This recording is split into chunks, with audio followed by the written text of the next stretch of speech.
We don't even know what genre it is, but it's just like rock and roll. That's what Yeah. it is. So. Yeah. But sometimes it has a little bluegrassy sound. Yeah. Sometimes it's a little jazzy. Sometimes Yeah. it's a little mixed. Yeah. We're a mutt band.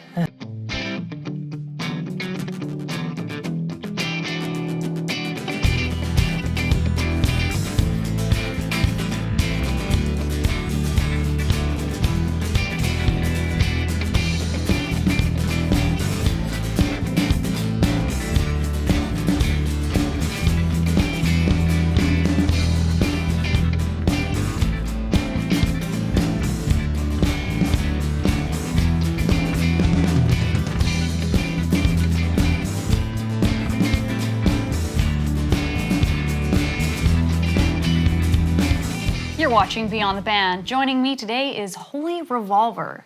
So these guys have a very unique sound. They're known for their Americana sound or dirty Southern music. Kind of explain to us what that is.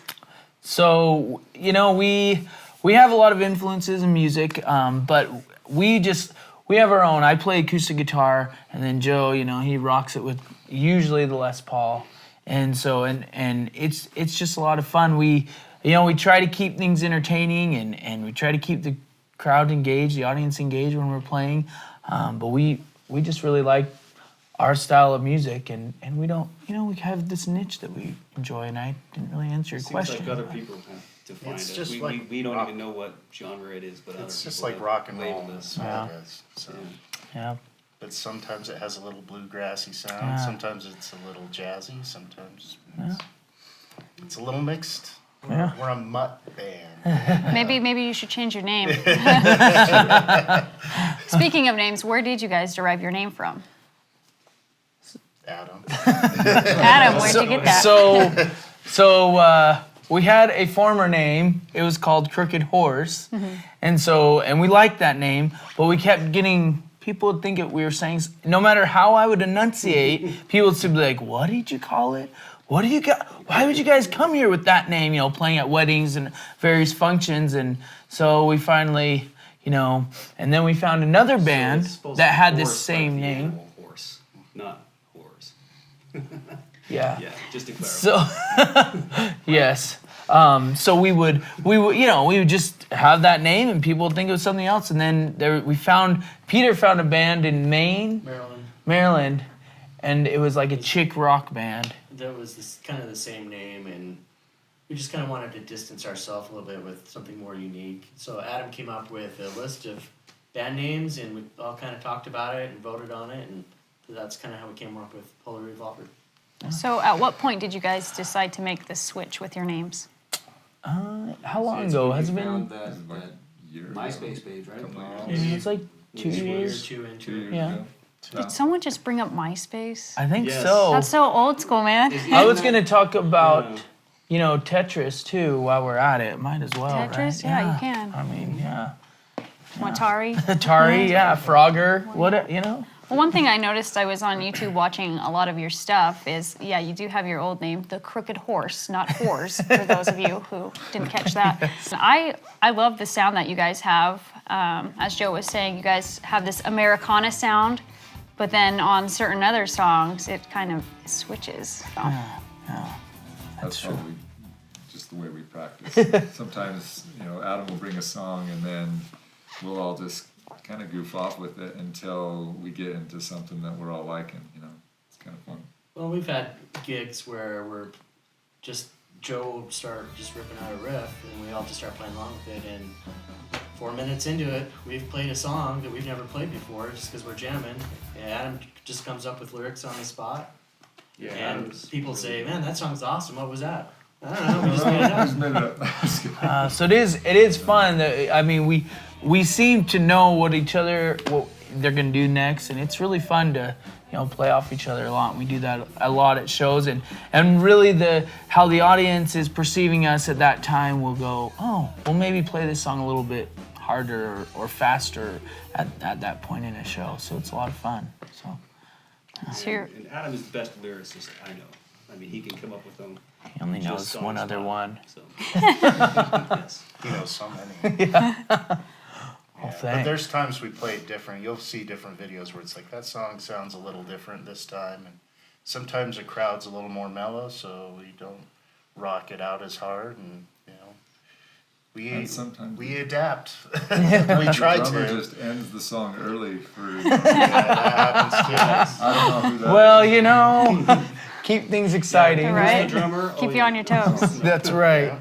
Well, I think right. it's great that you guys are willing to adapt, especially with live audiences, because I feel some bands go out there and they've been practicing, rehearsing all this up to that point, and they go out there and they just do it how they've normally done it. But I think that's Right. amazing that you guys actually tailor your live performances to fit the audience and Thank you. their vibe. So, thanks. I've taken it too far before, though. have you? Yeah. Tell me about it. Yes. One time Adam almost killed me. I had a No. unique sound that I played at the end of a song that I had never tried it before, so I tried it just for fun of it. And yeah, I was looked upon. Well, I think it was more of that I was trying to get like Ryan, no.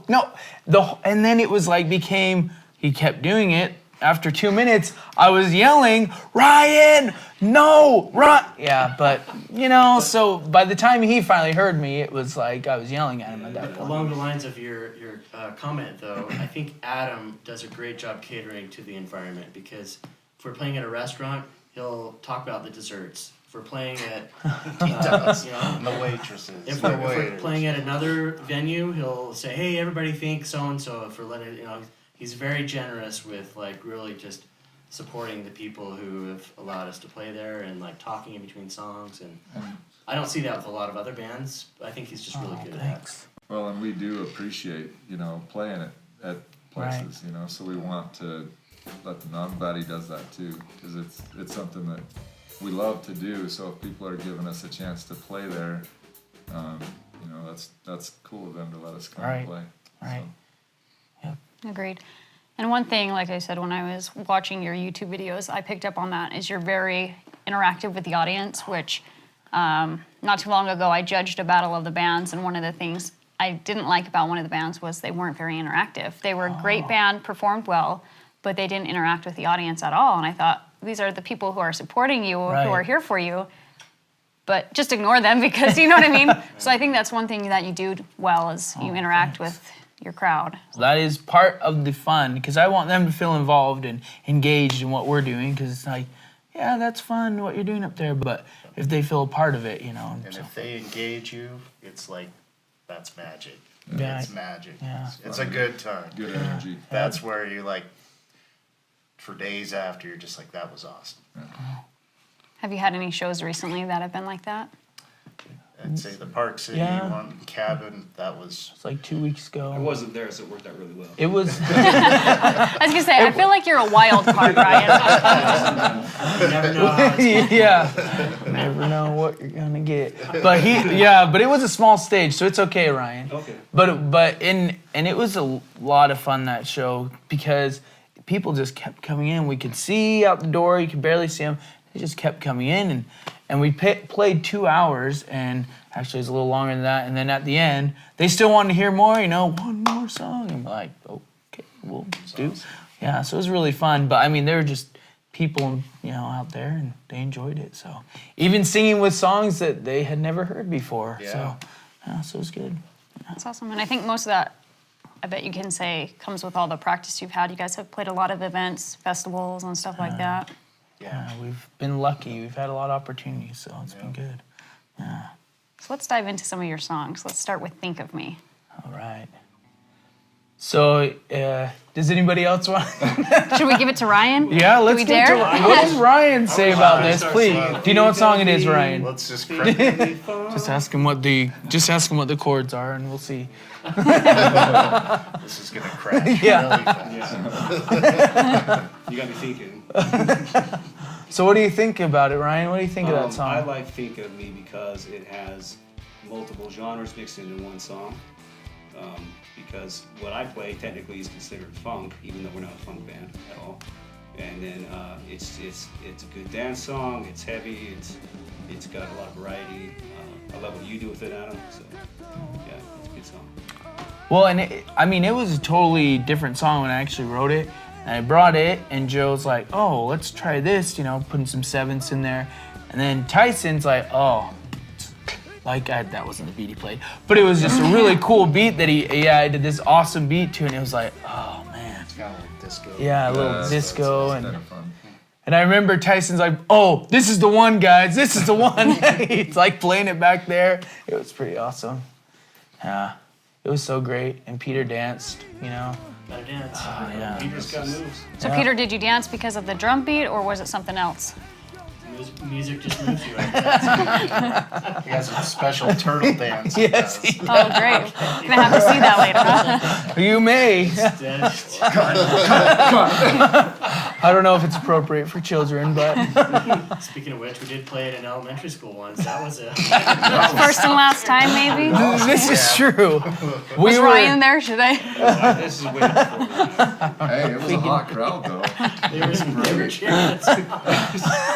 Oh, wow. Yeah, we were really. That was me. They're like, "Oh yeah, you're gonna play at this school assembly at a high school." That's what they told us. And we get there and we're like, "This is the elementary. Yep, this is the place." It was pretty awesome. Those kids, It was fun though. cheered us like But they were they like were very good interactive crowd, so it was fun. Yeah, we felt like rock stars. Well, for they a were minute. all noisy at the beginning, and then Tyson just started kicking his drum, and they all just And it was like, all clapped, and they Yeah. were all quiet. you know how elementary school teachers are like, and then all the kids do it back. Like that's what they did. Yeah, they were they're just good. clapping. It's like, man, they need to have more drums in schools. Yeah, they do. So just a question with Think of Me, going back to that. Tyson, yeah. you said you had a really good drum beat with that then? A little disco-esque? Yeah, it's just kind of a fun drum beat. Something that like when Joe, it's usually Joe or Peter that kind of when they start playing something, it makes me want to adjust or change to them, and that's kind of how when we start creating a song, one of us will start playing something like new or creative, and then it helps us kind of zero in on what we like, and so I just kind of liked the feel of it, and then they liked it too, so it's kind of how it developed. So yeah, and it's just a fun beat, like something you can dance to, So I'm not gonna lie. I maybe did a little dancing when I listened to it the first time because I was like, yeah. Right. Yes. Good. Someone besides Peter was dancing at it. Yes. You have a partner. Usually just me in the corner. Thank you, REM. Yes, that was good. Let's touch on Top of the Mountain a little bit with that. So, Joe, why don't you be first on this one? It's a new song to me, so it's not very old, and we've performed it just a couple of times. Yeah, it's kind of starts with a funky little offbeat walk down. We start a little mellow, and then we get a little heavier and get a little heavier, and and then slow it down a little bit, and then we're good. So yeah, I like it because it's got a little bit of a catchy chord progression to it, and it's like Adam said, it's about overcoming challenges, and that we can all climb to the top of the mountain. We can all succeed in life. One thing about Adam is he's a school counselor, so I have to point out because I think there's a piece to Adam's personality that ties into the lyrics. That's true. The lyrics are usually pretty positive, or we don't have songs that have like excessive profanity or crude comments or anything like that. So I think that's a good element to it. Oh, yeah. Yeah, so I have to say, so it's kind of funny. So Tyson, Peter, and I, we all met at a treatment center because we were all working there. Right, with children, right? Yeah, exactly, yeah. And so Tyson and Peter are both therapists, and I'm a school counselor, so. So we we get get free sessions. So we usually have Ryan ride with Tyson or Peter, and I get a free session, and, So it's a win-win situation. exactly. well, the cool part about that is Adam was like we were in a different band, Right. And Chad Saunders was the lead singer of that band and really talented musician, but he went off to school, and Adam had showed me a couple of his songs, and I was like, man, you should be doing these songs, you should be playing these. And And then him and I just started playing, and then Peter came and joined, and that's kind of how it started. His songs they were just like fun to play. He had a really good voice. Because I hadn't heard him sing before, because I'd always heard Chad sing, So first time I'd heard him sing, I was like, man, he got a good voice, So it just made it fun at that point. Yeah. It's a fun band, that's for sure. Yeah. Adam, was it hard for you to decide to want to sing or do any of that? Not really. I mean, because I have like been playing in bands since I was in junior high. So, and I usually sang for them, but I was like, I'm gonna just play bass and sing harmonies in this band. So I was always writing songs because that's just something. It's very therapeutic for me. I mean, I probably write one song a week because I just have to. It's like I don't know. I can't explain it, but I have to, or else I don't have I don't know. I still have a good week, but there's just something I can't put my finger on if I don't. So I was always constantly writing songs, but then when Tyson's like, hey, let's start jamming, I'm like, okay, okay. So it was really nice. And Peter, and I told him this just the other week, but he's like, well, I don't think I was a very good bass player. I said, well, it wasn't about that, because I think Peter's a great bass player. But I was like, it wasn't, we wanted the right people for our band. That Tyson and I, same values, same type of people as we were, and had the same sense of humor. Because that's, If it was about talent, I would have been out the first week. Not even. And we've all got better as a band, obviously, but it's the personalities mesh really well. That's definitely. Well, I think it's great that you guys encourage each other, especially like Tyson coming to you and being like, these lyrics, let's try you. Let's see if you're, step up to the plate. Yeah. Challenge accepted. That's right. Yeah. And that's true about Adam. He writes so many songs. I mean, we've actually not been able to keep track of all of them, so we've lost some because he writes so many, and it's really an amazing talent that he has. Or they're on someone's phone recorded. Exactly. That's right. We've Somewhere. got some Yeah. We'll listen to it and we're like, wow, that was a cool one. old recordings of Should stuff. pull that one out. Yeah. I was like playing on the box, and these guys are, That's It's right. pretty. We've got some old scratch stuff but it was fun. I mean, that was kind of the beginnings of it, which was cool.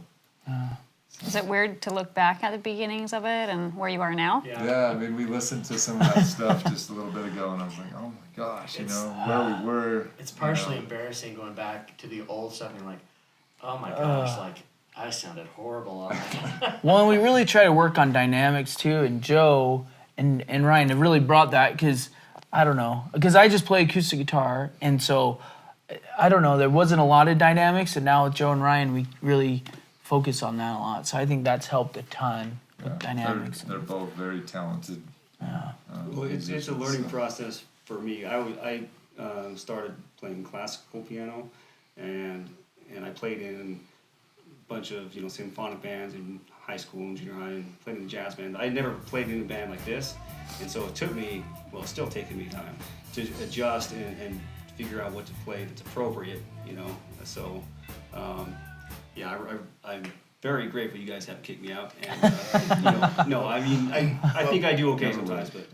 Well, we can tell you're feeling the music more. It's not like this piece you perform. Right. But Yeah, I was music used to is- playing classical solos, and, Right. which is different than what we do now. So. Yeah, it's all about feel. With the classical background, I have noticed people who have that have a harder time being more creative and branching out. So I think that's awesome that you're kind of doing that and then like picking up on what they're doing and meshing that quite well. I'm in a different place than I was a couple of years ago with it for sure. So I'm just happy to be here, and it's a lot of fun for me to learn and make progress. So. Well, That's props the to you. coolest part about the band is there's no egos. It's just fun. Instead of it being like, oh, I'm worried about that person, I'm worried about this person, Right. You just come and play, and really we're all like really good friends. So when we come to hang out, I mean, we're laughing, our heads off. Like even last night, we almost didn't even get some practice in because we were goofing off so much. That is true. But we have a good time with it, and that's what's cool about having friends, doing this band. It's a good time. That is true. And before we finish up, let's talk a little bit about Sailor Blues. And you said, Adam, that's kind of related to your own personal experience of leaving your surroundings. Yeah. So I grew up in Oregon, and again, that's where I kind of got started in music. And so for me, it was hard because I was playing in a band, and we had the little record deal going on, and we were touring all around the West Coast. And I'm like, I'm gonna try something different. So I did, and I came out here, and then after I got settled here, I decided, hey, this is actually okay. So most of my songs are not autobiographical, but that one actually is, and it's about me, being okay with living in the desert and not being by the ocean, and so making the best of your surroundings is kind of what it's about. So, Which I think is a great message. oh, As all your other songs. oh thanks. So, if people want to find you, I know you're on YouTube. Where else can they find you guys at? It's Peter. You can find us on Facebook. Just type in Holy Revolver. We're working on our website, holyrevolver.com. You could go Instagram. there. Reverb It's Nation. under development. Instagram. Still under construction. Yeah, SoundCloud. Yep. And we will be on soon because we've talked about it on Bandcamp, but we're not yet. Right. Yeah. Yeah. So if you guys haven't heard of Holy Revolver, I highly suggest you go and do so. And that wraps it up for us. Special shout out once again to Pale Horse Sound for having us in studio. And we'll see you guys next time on Beyond the Band.